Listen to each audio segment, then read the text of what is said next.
Hey, what's going on, everybody? The candidates tournament is now officially, for all intents and purposes, over with. Um, the winner is Jan Nepomniachtchi. Um, Even if he loses in the final round, he still holds tie breaks over second place Anish Giri. So if Giri wins tomorrow, he would be tied. And if Giri wins tomorrow and uh, uh, Jan Nepomniachtchi loses tomorrow, they will be tied at 8.5 apiece. However, in round number one, uh, uh, Gary lost to Jan, and so therefore Jan holds the tiebreak. So Jan could just do anything he wants tomorrow. Basically, he could lose. He could play any kind of weirdo opening if he wants to. He's guaranteed to be facing Magnus Carlsen. So this was a definitely an exciting candidates and a lot of decisive games. So I'm just gonna do just a quick overview. So the first game I want to look at is Wang Hao with the white pieces versus Fabiano Caruana, who a lot of people expected to win this thing.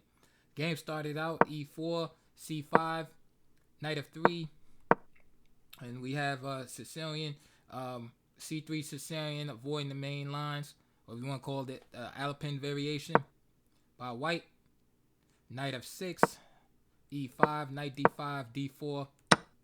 We get this change in the pawn structure.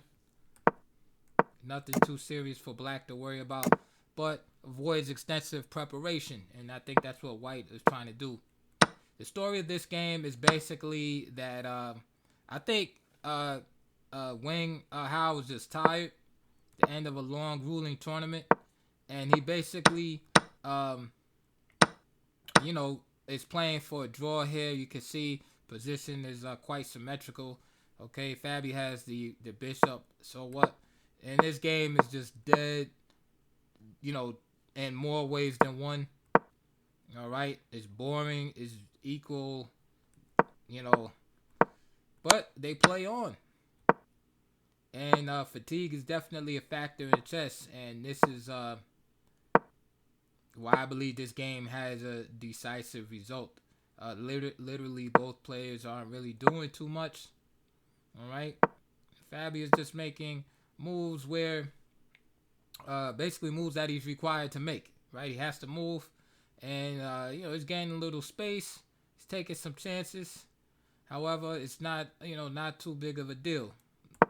Right, he's not weakening his position too bad. Right, players are just moving around. Knight c4. And this gives Fabiano a chance to fight for initiative. So now this passed pawn could become dangerous. So this is something that Wang Hao has to keep an eye on. All right, I don't even think he should have allowed this. But now White has a 3-2 majority on the queen side, where a few moves earlier the pawn was safely blockaded. Okay, so I don't really know why he allowed this. Maybe play a move like I don't know, queen to d2 or something like that if you're white. Not necessarily b4. All right, or maybe a4 or something like that, but not b4 and allow this. Now it's a 3-2, and it's just a threat that white has to deal with.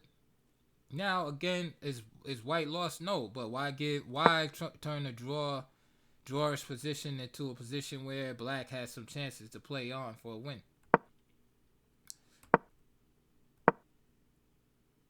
Now here, sorry about that. Let me grab that. Okay, sorry about that. Had to get that phone.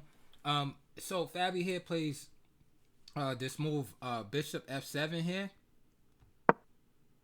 Um, with the idea of playing g5 and then putting the bishop on g6. Of course, he wanted to preserve the bishop up here, right? So, because he could have played g5 right away here, but then perhaps the bishop here, preserve the bishop. So perhaps white would just snatch the bishop. So bishop f7, b takes, a4, and now g5. So black just continuously is gaining space here. Um, so maybe for white here, maybe move like d5, right? Um, with the idea of bringing the queen to d4, not only hitting the c pawn but hitting the h pawn at the same time. What do you think about that move? Right? Just simple double attack. Right? D4 and then follow up with queen d4. So then black would have to I don't know. Let's see. Let's see what it looks like. D5 with the let me put some graphics in there so I could look professional. Right? How about that? Let me put one more over here. Okay? So attacking two pawns at the same time. So how would black stop that? Well, maybe queen c5. To protect that square. So that's an option. I think that's a better option. So b takes, and now a4, g5, and now he does d5, and now bishop g6 happens, and rook e1. Now queen d4 isn't as strong here, although it's playable because at least one of the pawns is protected. This pawn on h4 is now protected. All right, and then black has this slick move, bishop c2. Okay, and then of course the rook can't go to e1 because it would get captured. So we'll have to, do something relatively passive like rook f1, where it could be harassed, by bishop d3, which is annoying. Where else? Rook c1, but then again bishop d3, nice strong outpost, and black is starting to dominate the position here. So not queen d4, rook e1 here, and you can see just white is just kind of drifting. Like I said, I just believe he was just tired. These moves are, it was like he doesn't really want to fight, but Fabi is like putting the pressure on him, and he's starting to fold under the pressure. So I think this is a good learning experience, this candidates tournament for Wang Hao. Queen f4, offering to trade the queens. Queen d1, bishop c2. Nice slick tactic. Of course, if queen takes, do I have to show you that? If queen takes here, then rook takes, down here. All right, bishop c2, queen a1, rook e5. Oh yeah, remember too, I always tell you guys this. I'm on Chess Audiobooks. It's on chess.com, and also Lee Chess, Twitter and Instagram. So come see me there. If you want to play a game, hit me up. Usually on chess.com, but I switch back and forth to Lee Chess. Sometimes I play 10-minute games, but that's the longest I'll go because there's a lot of cheaters on there. If I show you my messages from chess.com, it's crazy. It's like every day I get messages like giving me back 5 points, 10 points because there's so many cheaters out there. Using engines and stuff. It's crazy. I think I've gained probably like 90 points just off of dudes cheating, and getting caught. But it's frustrating though, because you could tell when you're playing engines, when dudes are just hitting. And I'm not a hater either. If you beat me, But that's a different story altogether. But I am on chess.com and Lee Chess. So I usually play. I've been playing a lot of just bullet lately because that's really, to me, the best way to avoid the cheaters. Not saying people can't cheat with like bots or something, but it's much more difficult in 1 minute chess than say like 5 minute or 10-minute games. But anyway, shout out to chess.com. They do a decent job. Like at least they catch the dudes and give you the points back. So that's pretty cool. Anyway, rook takes e5.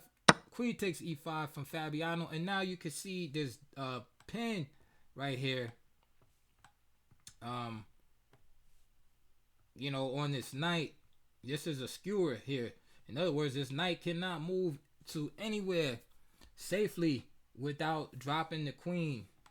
Okay, and so this is a dangerous position to be in. Generally, lack of mobility indicates weakness.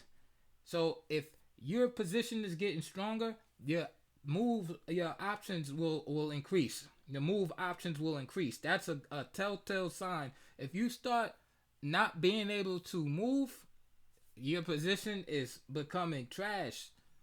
All right, that is a telltale sign when you start running out of options. When you say, "Man, I can't do this, I can't do that. If I do this, I lose that," and you're just like faced with all bad options, that is usually a sign of severe weakness. So just keep that in mind. Lack of mobility indicates weakness. Lack of choices. Right? You want to have choices. So right here, this knight is weak because it cannot move. Extreme lack of choices. Meanwhile, all of black's pieces can move. So let's see what happened. A5 from Wang Hao. King to G6.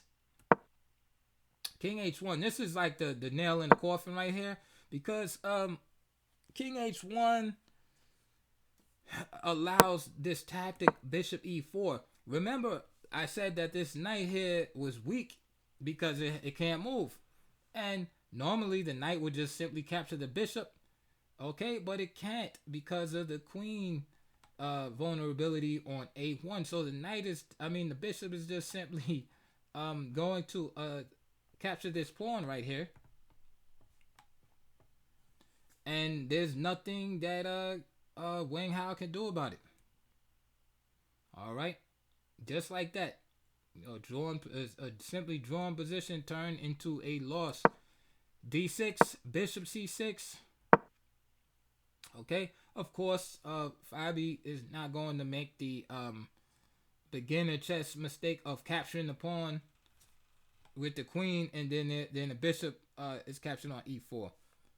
So he just moves the bishop to C6, queen B2, and now he captures the pawn, and Wang Hao has had enough for this game. So to me, it seems like Wang Hao is fatigued, and I wouldn't be surprised if he lost tomorrow. But I'm thinking since he's out of contention, and I gotta see who he's gonna play. Seeing that he's out of contention, I'm sure that he'll probably get a quick draw tomorrow because the tournament, like I said, is pretty much over. So you'll probably see a lot of short games tomorrow. It's been a long, grueling tournament. So let's quickly look at the next game. So shout out to Fabiano for getting that win. In our next game, we have Kirill Alexienko with the white pieces versus Ding Liren with the black pieces. And in this game, we saw featured a Joko piano where black sacrifices a pawn to achieve a martial type position. And I'm speaking of the martial gambit in the Ruy Lopez, and you'll see what I'm talking about. So here we have is our Joko piano right here, and these are very complicated positions. It really takes a long. I don't know. It'll probably take your whole life to master this position if you ever master it. It seems simple, but it's not. It's not. And it's funny, like this is Morphy's thing right here, even though he was playing Evans Gambit a lot of times. But I still wonder is it better to put the bishop on B5 in the beginning, pressure the E pawn, or is it better for C4 to pressure the weakest spot on the board at the beginning of the game on F7? Anyway, that's a discussion for another day. What do you guys think? Let me know in the comments below. Again, Chess Audiobooks is on chess.com, Lee Chess, Instagram, Twitter, right? Come say what's up to me or play me in the game. All right? So you can feel this technique. So A5, B3, Bishop B6, Knight BD2. So you get this typical play in this Gioco Pianismo, right? This slower version of Gioco Piano, whereby White is playing very much in the same fashion as Rui Lopez, except the bishop is on c4 instead of b5 and a4. But the play is very similar with the transfer of the queenside knight over to e3 or g3. All right, and then the slow, gradual advancement of the pawns in the center for white with c3 and d4, taking advantage of black's second move, knight c6, whereby he's developing a piece, but he blocks his own c pawn from being able to support in the center. So here's what I'm talking about. Here, black makes basically a pawn sacrifice, right, to get some active piece play here. So knight takes d5, and you'll see it in the second. Queen c2, queen f6, g3. Typical play here. King h2, rook a d8. Bishop a3, rook fe8, and now knight takes e5. So you see the pawn falls, knight takes, rook takes, and c6. And you can see very similar, a lot of similarities to the Marshall Gambit, right? Eventually that bishop will probably, the dark square bishop on b6 will come in on c7. Somehow the rook will have to retreat. That's on e5, right? And black will try to use this gain of time, all right, to use it to attack white, right? Notice white's pieces, most of them are congregated on the queen side. So right now, just for a second, black has nice piece play in the center, right? And he has a potential to attack white on the queen side. And this is what he's giving up a pawn for, all right? For the exchange, for this piece activity, this increased activity whereby he may attack his opponent. Bishop takes d5, rook takes d5, rook takes, bishop takes. And this is what the doctor ordered for white, is exchange of pieces. Nevertheless, black still has compensation, right, with this bishop here. And look how beautifully all of black's pieces are posted. You're right. And if I was a salesman, I would say you can get your great position too today for the cost of a pawn. Sign up right here, right? I would sign up for a position like this as black for the cost of a pawn. But hey, with the engines today, you never know, right? Because everything is so worked out. But if I'm playing against another human being, I won't mind playing this position as black, a pawn down. I believe black has compensation. C4 from Alexienko. Again, I said earlier in this video that the lack of mobility, right, indicates weakness, right? The less mobility you have, the more weakness in your position. The more mobility, the greater your position is. All right, keep that in mind. C4, bishop goes to e6, rook to e1. So you can see white getting his pieces in the game. Rook d8. So there's no attack here per se right now for white, for black, excuse me. So black starts to attack the d pawn. Notice again this situation with the queen. This queen is a hanging piece here, and has to be careful. So because of the position of the queen, this d pawn is weak. Your d pawn cannot advance because the queen on c2 will be captured. So this is indicates a weakness in white's position that he has to deal with. So how is he going to deal with it? He plays the move knight e4. So he blocks the queen right here, blocks the action of the queen, and brings the knight up the board. Bishop c7. And now you can see, ladies and gentlemen, why I said this position kind of resembles a martial attack. Right? You see the position of the bishops. Right? Good piece play.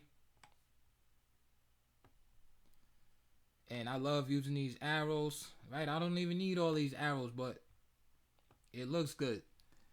And so you can see the piece play. But all in all, black is still a pawn down. Right? The question is, does black have compensation? He sure does. All right? At bishop here, the tremendous piece placement, the weakness of the d3 pawn, and the placement of this queen on c2, right? This bishop on a3 is kind of out of the action. It's not really doing anything at this moment. Good compensation for white. Excuse me, for black. King h1. Okay. Queen h5. And now rook comes to e3.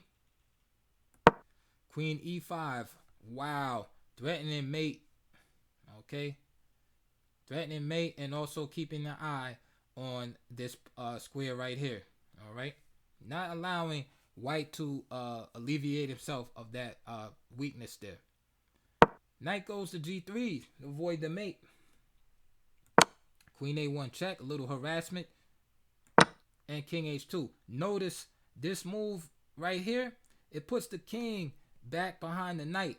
The knight is now paralyzed by the bishop. Again, the less mobility you have, the more weakness in the position. This just creates weakness in the position because now this piece is basically out of the game, even if temporarily. All right, and this is how tactics are born. All right, the knight is pinned now. Queen to f6, bishop b2, and now that's a good move because that brings that bishop that was formerly out of the game right back into the game. So that was a mistake on black's part to allow just like that heavy hitting move like that. Perhaps a little better was a move like bishop e5, right? It prevents bishop coming to b2 there. All right. So perhaps a move like bishop e7, that's a nice little attacking move. And maybe rook e8. Okay. Or rook d7. Let's say rook d7. Okay. Those seem like a little bit better. Okay. But back to the game. So after king h2, and there's the tempo, so the bishop comes right back in. So here white begins to gain control because that, to me, that was a mistake. That just bringing the queen back like that, because it allows the bishop coming in with tempo like that, and black is gonna lose some of the trumps. You know, he loses control over this square. So he tries to again exploit the fact that this queen is kind of stuck here, and notice this knight is stuck here too. So we go through the same thing again. King h1. He wants to create mobility for his pieces. He wants to be able to move the knight.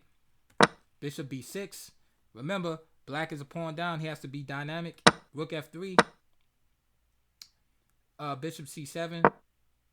Bishop c3. I'm not sure about bishop c3. It doesn't look too ambitious. I mean, a natural looking move to me is queen c3. Queen c3 could be met by f6 easily enough. Maybe maybe rook to e3 perhaps. What do you guys think? Maybe rook there.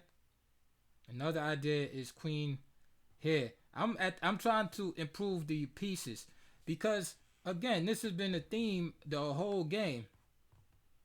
Right? The queen being, you know, just hanging on c2 and the d pawn not being able to move. So why not take this time to either move the queen to c3 where you have like pressure here.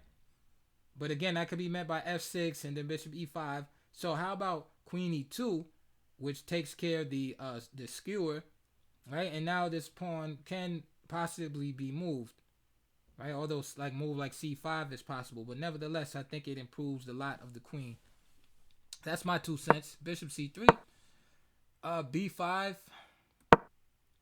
and now queen to e2. B takes. B takes. Again, like I said, the less mobility you have, the worse it is, right? It indicates weakness in your position.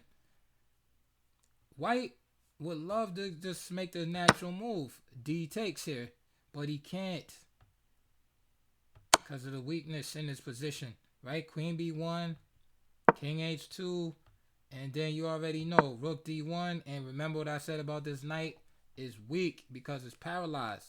Lack of mobility indicates weakness. That's your lesson for today. If you can't move things, whether they're pawns or pieces, they're weaknesses, and you want to fix that. You want to continually scan your position like the Terminator, looking for weaknesses. And if stuff is weak, fix it, right? And at the same time, you want to create weaknesses in your opponent's position. And this is why this setup works, because the knight is useless. The knight is not defending h1. Okay? And so in this position, white would simply have to give up his queen here to basically survive. Okay? Therefore, he played the correct move in this position. B takes c4. a4 from Ding. And now queen e3.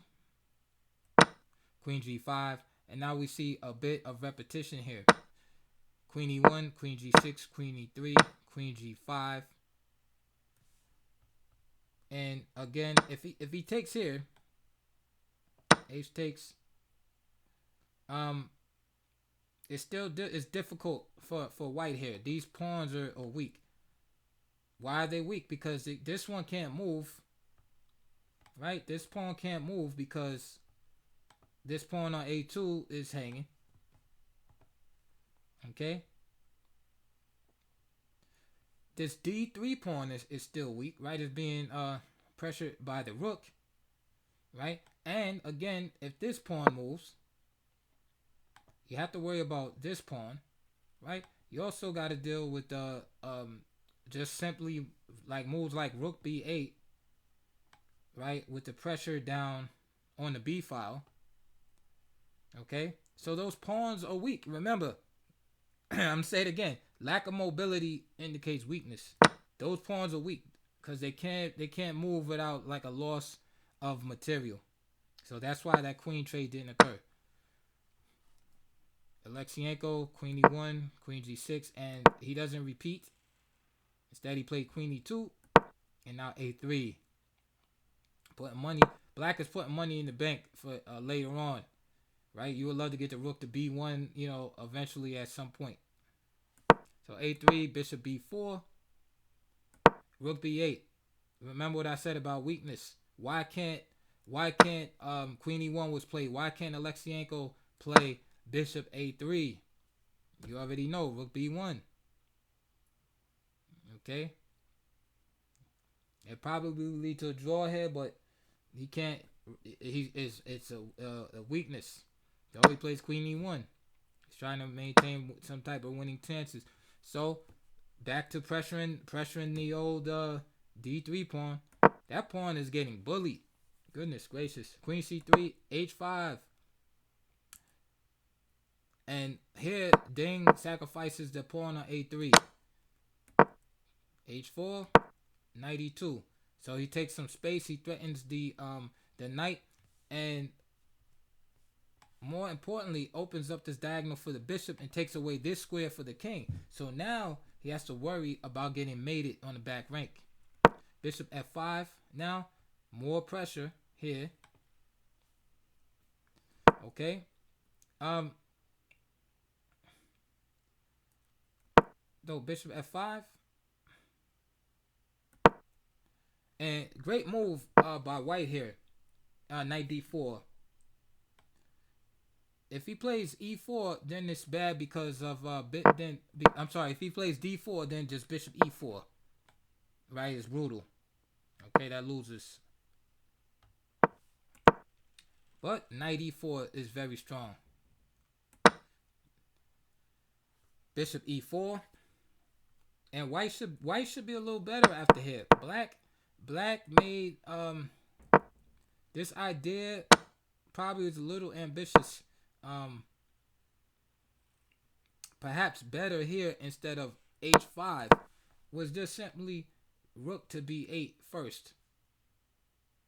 Okay, that's another idea. So now bishop idea being if bishop takes a3, then rook b1 here.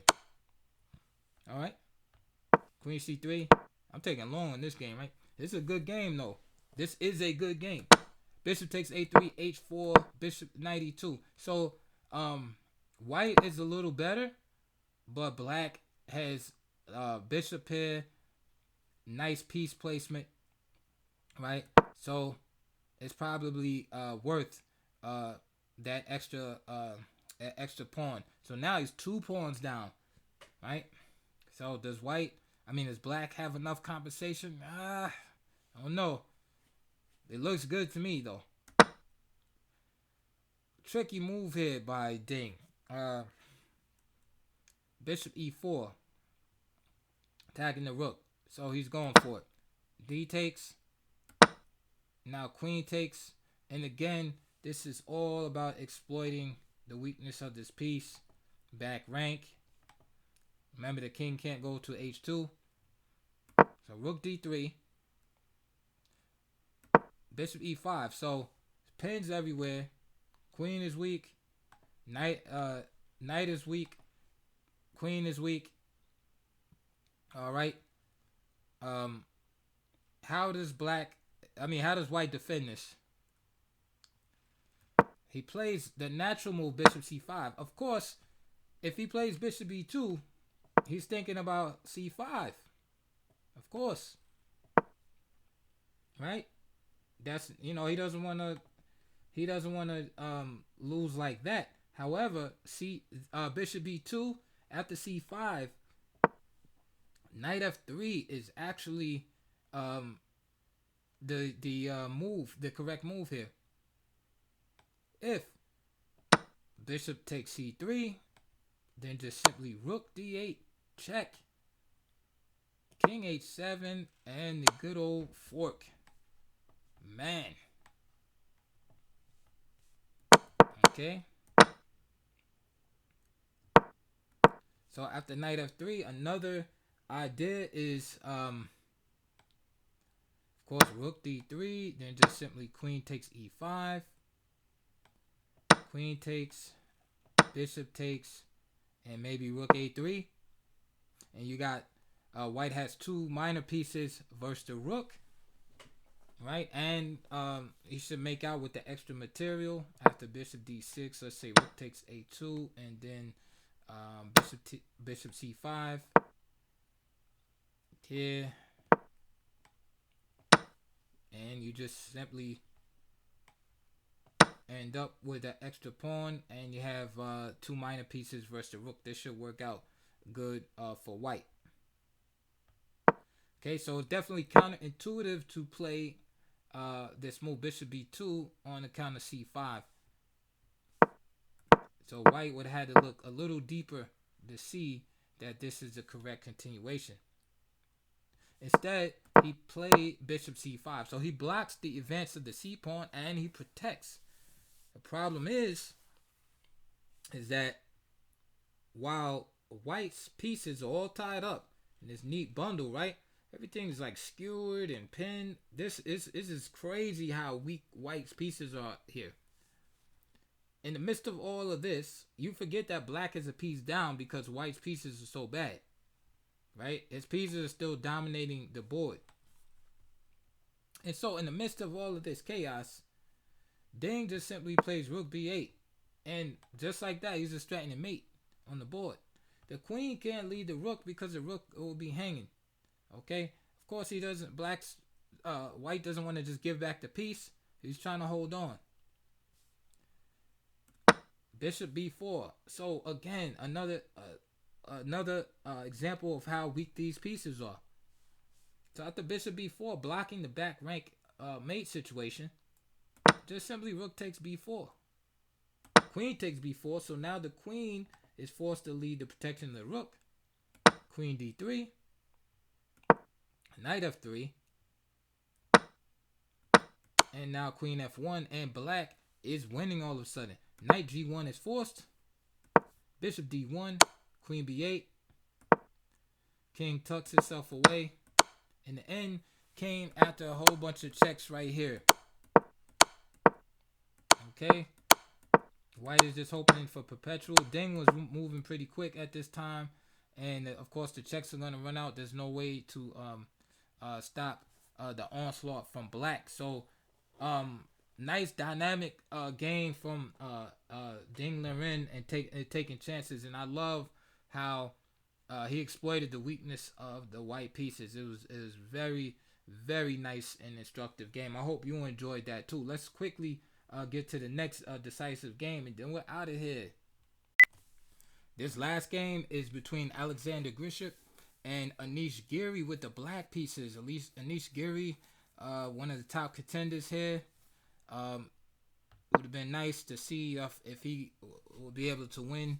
Okay, to make the next round more exciting, but uh, he's going against a strong player in Grishuk with the white pieces. Oh, he's very strong despite his time management difficulties. Um, Gary goes into this Queen's Indian defense. This is known as the Capablanca variation. And I don't really like this variation because of the central advantage that white is able to obtain. It just seems like too easy for white to play this position. Matter of fact, I saw a game in the database. I think Paul Gajewski played this in like 1992. And recently, well, not recently, but like 2012, some games, I think Ding Loren, Bonian have tried this position. But I looked on Lead Chess in the database. I mean, after this position right here, white has like 57% like winning percentage here. So, of course, it's not all top level games, but what that shows me is that the position is relatively easier for white to play, like by a large margin. If it's that much of a, if white is winning at that percentage, like almost 60%, that means the position is probably not good, at least for a human player. I'm sure an engine can and play it, but we're not engines. So getting into positions like this, where white has such a free hand, is very hard for a human to manage. And Gary kind of shows us that with the black pieces, as strong as he is, he's not able to manage this position. You can see Grishik has all this space in the center. Black is starting to accumulate weakness. The first one being on B5, right? The most obvious one, B5 square is weak, and thus the B6 pawn needs to be protected by the black pieces. Now E5, that's the second weakness that shows up on the board, of course. And the second weakness is D6, of course, D6 and F5. So if a knight gets to E3 for white, those are great squares for white. And of course, Grishik's not going to take. He's going to let white capture there on D4 and not allow the knight just to slip into C5 from A6. Queen D3 maintains the tension, of course, and now knight C7 from Gary. Rook A B1, protecting from guarding against the advanced B5. Maintaining the weakness on knight E6, putting more pressure on D4. Grishik still maintains the tension and plays Rook B5. Rook FE8. H4 by Grishik. G6 by Gary. F3. Now he plays knight D7. Knight drops back. And that knight wants to go on E3 eventually. E3. And put some arrows so you can feel like dealing with the professional here. Knight E3. D5. How about that? E takes D4 finally. Knight takes D4. Knight hops into E5. All good. But since black has so much structural weakness, he needs to play in a dynamic fashion against Grishik to offset those static weaknesses in his position. Knight E5 happens, Queen E2, and now Knight takes D4. See, I think it's imperative that perhaps Gary tries to play a little more actively with the pieces. Maybe a move like Queen F6 or something. Why Queen F6? Because at least, you can put some pressure on this pawn with this knight, this strong knight here.